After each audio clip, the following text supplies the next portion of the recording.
Chapter 24. Trunk. The interstate ran through open desert, where their abandoned car would rapidly be spotted.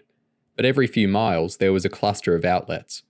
Drugstores, diners, fast food joints, and at this time of the morning they were all closed. James pulled off at the first batch he came to, arms aching from his battle with the steering wheel. He flipped off the headlamps, put the car in neutral, and coasted into the empty parking lot of an ice cream store, navigating by the light from a giant pink sundae dangling over the highway. He pulled around to the back of the store, stopped beside a row of dumpsters, and flipped on the vanity light above his head. James glanced back at Curtis. He kept pulling the trigger of the empty revolver and laughing, but at the same time he had tears pouring down his face. "You think one day I might get a gun that works when I try and blow my brains out?" James was shocked by the way Curtis had turned into an emotional wreck. It looked pathetic, but was actually scary. For the first time, James truly felt the presence of a personality that could murder 3 complete strangers after a minor bust-up with a teacher. "So where are we exactly?" James asked, leaning over Lauren's lap. "If I followed the map right, the interstate goes on for a couple more miles before it passes by a small town called Nix." "So, that's where we'll go," James said. "The cops don't know we've had car trouble. As long as nobody discovers this car, we should have an hour or 2 before anybody comes looking." "What's the plan when we get there?" Lauren asked. James shrugged. "Either we find some place where we can hole up until they take down the roadblocks, or we steal a car and try to make it through. We'll have to play it by ear based on what we find." Lauren folded the map, while James walked around to the trunk and took out the backpack containing their money and essentials. Curtis was still slumped over the rear seat. James opened up the door beside him. "Come on," James said stiffly. "What's the point?" Curtis sobbed. "I never should have listened to you. I was being looked after inside." James had to get Curtis in shape, and there wasn't time for persuasion. He reached in and grabbed Curtis out of the car by the scruff of his jacket. Although the 2 boys were about the same size, James was fitter and much stronger. "You listen," James snarled as he thumped Curtis's back against the outside of a car. "You asked to come with me, and you knew it would be dangerous. It's too late to change your mind now." Curtis stared into space as though James wasn't even there. "We're going to walk into town and get our hands on another car. Then we're going to get to LA and you're going to contact your mum, exactly like we planned." Curtis didn't reply until James bunched a fist. "Okay," Curtis sniffed reluctantly. "We got this far," James said, changing his voice from mean to friendly. "We all need each other, and we can still pull this off if we keep our heads." Curtis looked like he wanted to believe James, but didn't. It was the look you get off a scared kid when you're trying to convince them that there aren't monsters under the bed. Lauren had the pack with the weapons over her back, ready to move off. She caught a glimpse of herself in the window of the car and was surprised by the tangled hair and sandy clothes looking back. She could hardly believe she'd just taken out 2 cops. It had been the wildest night of her life, but she felt oddly calm, as though her brain couldn't believe that all of this was for real. She got a shock as she snapped back to reality and looked up at the boys. "You better lose the clothes," she said sharply. James realised he was still wearing Amanda Voss's black prison-issue shirt. As he unbuttoned it, he was relieved to see Curtis removing his jacket without any prompting. Hopefully he was settling down. James hooked the backpack of clothes and stuff over his shoulder and started walking briskly towards the interstate, with Lauren at his side. "Do you think we've still got a chance?" Lauren whispered quickly, before Curtis overheard. James shrugged. "The plan was based on us being in California before the alert went up. We're probably screwed, but I'm not giving up until we're forced to. Whatever you do, don't let Suicide Boy get his hands on another gun." Curtis jogged up beside them. "What are you 2 whispering about?" "You," James said bluntly. "Are you back in the human race now?" "I'm really sorry," Curtis said, "but there is no way I'm going back to prison." "Think positive," James said. "This time tomorrow, you could be back with your mum." A police car flashed by as they walked. A minute later, they dived into the scrub when a whole row sped past. The three kids had done less than a third of the walk to Nick's when they reached a line of broken wire and wooden posts that might have been considered a fence about a decade earlier. Trailer trash, Curtis spat, as they stared into a gloomy field of the outsized aluminium caravans Americans call trailer homes. Lauren looked at James. Reckon we can pinch a car from here? Do you know how to steal cars? Curtis asked. I can hotwire the old ones, James explained. But every recent car has a security chip in the ignition key. You need special tools to get those going. You don't find many rich people in trailer homes, Curtis said. So this is where it's at if you're looking for scrap metal. We want something that'll make it to Los Angeles, though, Lauren reminded them. They cut along the wire fence, heading away from the interstate, and ducked through one of the gaps. There were a few trailers in a cluster near the entrance, but there was too much risk of being spotted around there. Lauren took the lead, crunching her way towards a lonely trailer at the rear of the park, with only a burned-out shell a couple of berths along for company. There was a lamp on inside the trailer and a hum from the air conditioning unit on the roof. James crept up to a Dodge sedan parked alongside and peered through the driver's side window. Although the car was shabby, it had an airbag in the steering wheel and a CD player, both indications that it was too modern to be started by short-circuiting the ignition. No chance, James whispered as he looked back over his shoulder. They're probably asleep in there. I suppose I could try sneaking inside and grabbing the key. As James said this, he heard the aluminium door of the trailer crash open, followed by the unmistakable sound of a double-barreled shotgun being pumped. He spun around in time to find the end waving under his nose. So you're the brats that keep messing with my car, the woman shouted. Where are you from? I've never seen you around here. She only looked about 20, with long brown hair, wearing mules and a nightshirt. I don't want trouble, James shouted, raising his hands in the air. We're out of here. Don't worry. Oh, you think you're just walking away, do you? The woman asked. It cost me $200 when you slashed my tires. You're coming inside and I'm calling the cops. We've never been here before, James said. The woman tutted. Don't feed me your lies, kid. You're lucky it's me that caught you.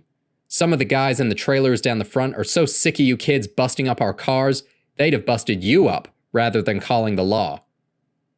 Lauren crept forward and sobbed theatrically. Please don't shoot my brother. The woman looked confused as Lauren moved another step closer. She backed up to the door of the trailer. Don't you come no closer, girl. Please, Lauren sobbed. Listen, the woman said, anxiously shifting her gun towards Lauren. James could tell from the woman's expression that she didn't have the heart to shoot anyone, least of all a 10-year-old girl. He ducked under the gun and grabbed the muzzle while Lauren scrambled to safety behind the car. James forced the gun around so that it was parallel with the woman's chest and used it to pin her back against the side of the trailer. Let it go, James said, grabbing the woman's skinny wrist and peeling her hand off the stock.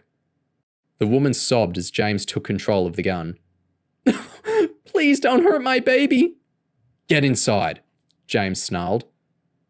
The woman walked up 2 metal steps and into the trailer. Is there anyone else in here? James asked as he flipped a light switch. Just my daughter. Lauren and Curtis followed them inside and quickly pulled up the door. Lauren, James said, find a radio and tune it to that station. We need to know what the cops are doing. The inside of the trailer was well worn, but clean, with little kids' toys scattered everywhere. There was a sofa on one side, a row of kitchen cabinets opposite, and a 3-year-old asleep on a small mattress by the window. Sit on the sofa, James ordered. Lauren found a radio and switched it on. James realised that the gun was terrifying the poor woman. He broke the barrel open and tipped the cartridges out onto the carpet. I'm not going to hurt you, but we do need your help, James said. What's your name? Paula? Paula, James said. The 3 of us are in a spot. We're on the run and our car died on us. On the run? From the cops. Me and Curtis here just busted out of Arizona Max. Paula buried her head in her hands and took a deep breath as the radio confirmed James's story. Two police officers were seriously assaulted at a roadblock 6 miles outside the town of Nix. Police say the two teenage killers are now heading for California along Route 63. They are believed to be traveling in a blue Ford Explorer SUV and armed with guns and explosives.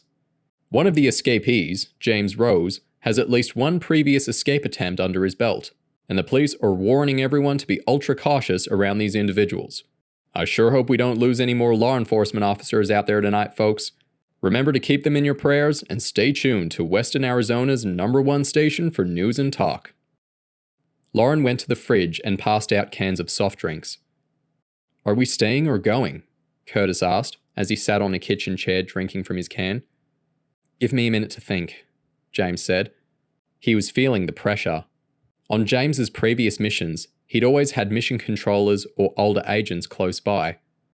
This time it was down to him to outsmart the entire Arizona Police Department. James had an idea. He looked at Paula. How big's the trunk of your car?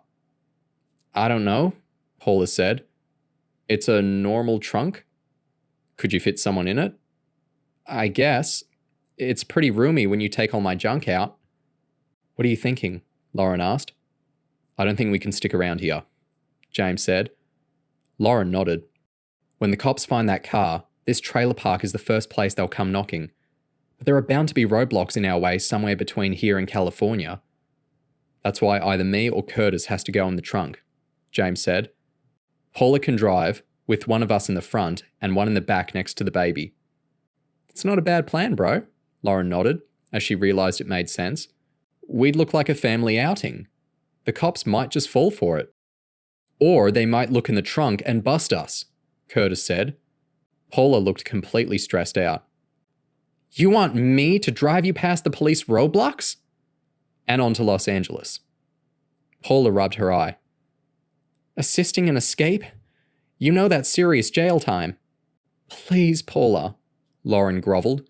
If my brother gets caught, he'll go back to prison for the rest of his life. And what if the cops start shooting at us? What if my daughter gets hurt? Why are we asking her permission? Curtis said. Stick the bloody shotgun in her back and make her do what she's told. Because, James said, wrestling with the uncomfortable fact that Curtis had suggested the course of action that most desperate fugitives really would have taken. What else can we do? Curtis asked. If we leave her here, we've got to tie her and the brat up so they don't snitch. James hadn't planned for any strangers to get tangled up in the escape, especially not taken hostage. He had 3 options, and none of them were nice. Tie Paula up and steal her car, make Paula drive them, or restrain Curtis and call John Jones to say that he'd decided to abandon the mission. Listen, James said, looking at Paula. I don't want to go sticking a gun in your back. But if the cops get hold of Curtis and me, we're dead meat. Once we get to LA, you can go to the cops and say we forced you to drive us. You won't get punished. Hell, you'll probably make a few bucks selling your story to the newspapers. Either that or you tie us up, Paula said, nervously rocking her legs up and down. James noticed a gaudy pink and white dress hanging on the door by the toilet. You work in that ice cream place down the road? James asked, deliberately ignoring Paula's question. How much does that pay? $6 an hour? Lauren, James said. You grabbed John's savings, didn't you? What have we got? Lauren nodded. There's about $4,000 in the large backpack. I'll give you half our money if you drive us, James said. Think of all the ice cream you'd have to shovel to earn 2,000 buckaroos. 1,000 stays here in the trailer. You'll get the other half in LA. Curtis was shaking his head. Why are we doing this? He sneered. Elwood kept saying you were a pussy. James angrily stepped up to Curtis and faced him off. What use is Paula if she freaks out the second a cop shines a flashlight in her face? If I'd listened to you, we'd have already ended up getting shot to pieces after some stupid car chase. Lauren sat beside Paula on the couch and did a big sniffle. Could you please help us? She begged. My uncle beats me up so bad. Please don't make me go back to him. Paula's expression altered completely when she heard this. She looked towards Lauren and smiled gently. My stepdad knocked me into the hospital when I was about your age." "You know how it feels then," Lauren sniffed, trailing on the waterworks and feeling guilty about the way she was manipulating Paula. Paula reluctantly looked up at James, who was standing over her. "I got problems, and $2,000 can fix most of them." Chapter 25. Luck. Curtis volunteered to ride in the trunk. James couldn't predict his mood. One minute, Curtis was bright and cooperative. The next, he was suicidal. Kids who haven't been through CHERUB-style training usually have difficulty handling dangerous situations, but Curtis didn't seem up to any kind of stress, and James was getting worried. If they made it to Los Angeles, they'd be relying on him to keep his head together and make contact with associates of his mother. It was 4:30 a.m. when they hit a big roadblock, a mile shy of the border with California. 5 police cars blocked the left-hand lanes, and a long snake of rear lights merged slowly into the single remaining lane. More police cars were parked on the opposite side of the road, with pursuit drivers ready to give chase and a helicopter circling overhead. James knew the chopper would pack a heat-sensitive camera, able to detect anyone who tried to bail out of a car and cut through the desert. Considering what they were putting her through, Paula was keeping her head together. Lauren sat next to her in the front, pretending to sleep. James was in the back with a hoodie pulled over his skinhead, and Paula's 3-year-old daughter Holly was dead to the world in the child seat next to him. It took a quarter of an hour to crawl to the front of the queue. Every car got a cursory glance as cops shone a torch inside and fired a couple of quick questions at the driver. Most cars were waved on, but any that looked suspicious were told to pull into a second line for a detailed inspection. This roadside check involved everyone getting out of the car and having their ID run through the police computer while the inside of the car was thoroughly searched. James knew it would all be over if they got picked for inspection. With Paula behind the wheel and 30 well-armed cops in the vicinity, any attempt to escape would be short and bloody. Paula opened her window as she rolled up alongside a cop. "License and registration, ma'am." The cop glanced at the documents, while another walked around the car shining a flashlight inside. "Are these your children?" "The little girl in the back is my daughter. These 2 are my brother and sister."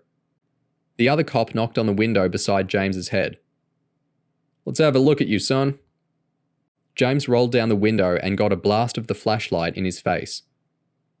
"How old are you?" the cop asked.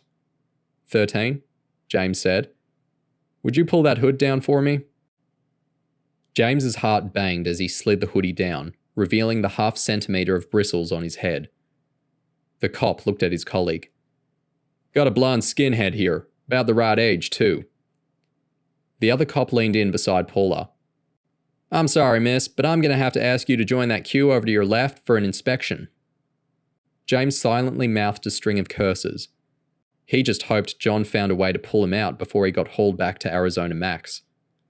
Paula rolled forward a single car length to join the tail of the inspection line. Lauren glanced over her shoulder at James with a resigned look. "We gave it our best shot," James shrugged. "I'm sorry I put you through this for nothing, Paula. Tell the cops we threatened to hurt Holly if you didn't help us." "How much extra time will they give you for escaping?" Paula asked, sounding as if she genuinely cared. "Enough," James said. 5, 10 years maybe. "You don't seem like no criminal," Paula said sympathetically. "At least, I've known a few, and you seem far too nice a guy to have gotten yourself in so much trouble." All their heads snapped around as a cop thumped on the metal roof above them. The next car in line had been ordered to pull over, but the inspection queue hadn't moved up, and there wasn't room for it to join without blocking the traffic that was being waved through. Paula reopened her window as the cop crouched down beside the car. "We got too many cars backed up here," he explained. "I'm going to let you guys pass through. You seem pretty harmless to me." "Well, I've never been called harmless before," Paula grinned sweetly. "But I'll settle for it if it gets me to LA before the little lady in the back wakes up." "You have a safe journey now," the cop smiled as Paula backed up, making enough space to pull out of the queue. With the traffic being filtered through one car at a time, the 3 lanes heading towards California were deserted. Lauren looked back at James and gasped. That was too close. James grinned. Way too close. They pulled up at a McDonald's 50 miles into California. Lauren went inside and bought some breakfast. James checked no one was around before letting Curtis out of the trunk. Once he'd walked the cramp out of his legs, Curtis faced the sunrise over the desert and stretched out his arms.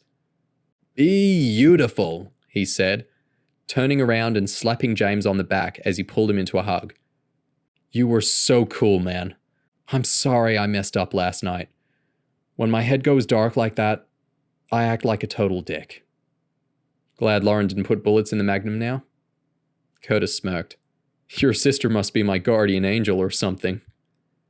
Lauren came around the side of the restaurant holding a cardboard tray of drinks and 2 brown paper bags stuffed with food. Curtis snatched one of the bags and took out a muffin. Double sausage and egg. Curtis said, tearing out a massive bite. I love these, man. It's been a year since I had one of these. This is so good. James left Curtis to eulogize over his McMuffin and leaned in the back of the car to speak with Paula. Holly had woken up grumpy, and Paula sat next to her daughter, trying to persuade her to eat something. You did us a big favor back there, James said. I owe you one. You owe me 1,000, Paula said, only half joking. James nodded. As soon as we get to LA, you've got my word on that. I don't think I've ever had $1,000 in one go, Paula said. When I was a little girl, I always wanted to go to Disneyland and stay in a real hotel. But we were as poor as dirt. When I drop you guys off, I'm going to drive Holly up there. It's only 30 miles. Sounds fun, James smiled. But it's better if you call the cops first. You don't want to get in trouble for helping us, and they'll hardly believe your story if you head off to Disneyland. Paula looked a little crushed. I guess you're right. You don't have to tell the cops about the money, though, James said. Drive out there in a week's time, or something. With Paula and Curtis both happy, James felt more at ease than he'd done for ages. He was miffed when Lauren broke the mood. We better get moving, she said. We might have got past one roadblock, but that doesn't mean the cops have stopped searching for us. They caught the morning rush hour when they reached the outskirts of Los Angeles, ending up in 14 lanes of solid traffic, crawling along at walking pace. When they hit a downward slope, there was a vista of tens of thousands of cars packed in close formation, with sunlight reflecting off the windscreens. After fighting their way out of the sparsely populated desert, it was a relief to be sitting in one anonymous car amidst thousands. They had to find a place to split from Paula. Lauren picked out a route to Hollywood on the map because it was the only place in town that she'd heard of. They wound up at a grey mall on Hollywood Boulevard called Showbiz Stores. It was 10 a.m, and James couldn't help getting a little buzz when he spotted the famous Hollywood sign on a hill in the distance. They parked in an underground lot beneath the mall. James walked around to the back of the car and counted $1,000 out of the backpack before slinging it over his shoulder. Paula grabbed Holly and they took an elevator up to the food court on the top level. James got everyone drinks and an ice cream for Holly. He passed the $1,000 under the table to Paula as he spoke. We passed a taxi rank on the way inside. You sit here and finish your drink. Give us 20 minutes or so to get away, then cover yourself by calling the cops before you do anything else, okay? Paula nodded as she took the money. Can I trust you? James asked. Paula smiled. If it works out, you can send me a postcard. Remember, James said, if the cops hear about the money, they'll take it off you. But they're trained to sniff out lies, so you've got to tell the truth about everything else. Okay. James drained his mug of hot chocolate and tousled Holly's hair as he pushed back his chair. Curtis smiled at Paula. Sorry about last night. Lauren, Curtis and James scrambled quickly down 2 escalators to the ground floor. They strode through a corridor of upmarket shops and stepped outdoors near the head of the taxi rank. James looked at Curtis. You've lived in LA. Where's a good place to go? Somewhere 3 kids won't stand out and you can make your phone calls. Santa Monica Beach, Curtis said, without a millisecond's thought. The cab journey was a 15-mile ride down Sunset Boulevard, passing through Beverly Hills on the way to the beachfront. James and Lauren stepped out to a scene that reminded them of their mum taking them on a day trip to Brighton 5 years earlier. There was an old-fashioned pier with a fun fair at the end and wooden decking along the seafront. The palm trees, restaurants, and lavish beachfront hotels gave off a glimmer of serious money. "This is the kind of place where I'll live when I'm a millionaire," Lauren said. James smiled. "How are you planning on becoming a millionaire? Pop star, successful businesswoman, possibly both." Once the cab pulled away, they stood in a line looking out at the waves crashing in the distance. "My mom had a beachfront house down the road in Venice," Curtis explained. "My first elementary school was a few miles up that hill, over there. Even after we left, we'd come back here for a few weeks most summers." "It looks nice," James said. "But we can't hang around. We've got calls to make." "Call," Curtis said. "Just one." James looked surprised. "You said you had to find some numbers. I thought it was going to take a while." "No offense, James," Curtis said, "but I had to feed you a line. I couldn't totally trust you until I knew this escape was for real. When I was living with my mom, there was always a chance something would go wrong while I was out in school or something. Wherever we stayed, there was always a backup plan." "So who are you planning to call?" James asked. "When Paula goes to the police, they'll track that cab down and ask the driver where he took us, so I couldn't go direct to my dad over in Pasadena. This little diversion to Santa Monica should throw the pigs off the scent." "Your dad?" James gasped. According to the background information James and Lauren had read before the mission, Curtis claimed to have no idea who his father was, and neither did the FBI. Curtis nodded. "I've only met him a few times, but he's the one guy in town who will definitely know how to get in touch with my mom."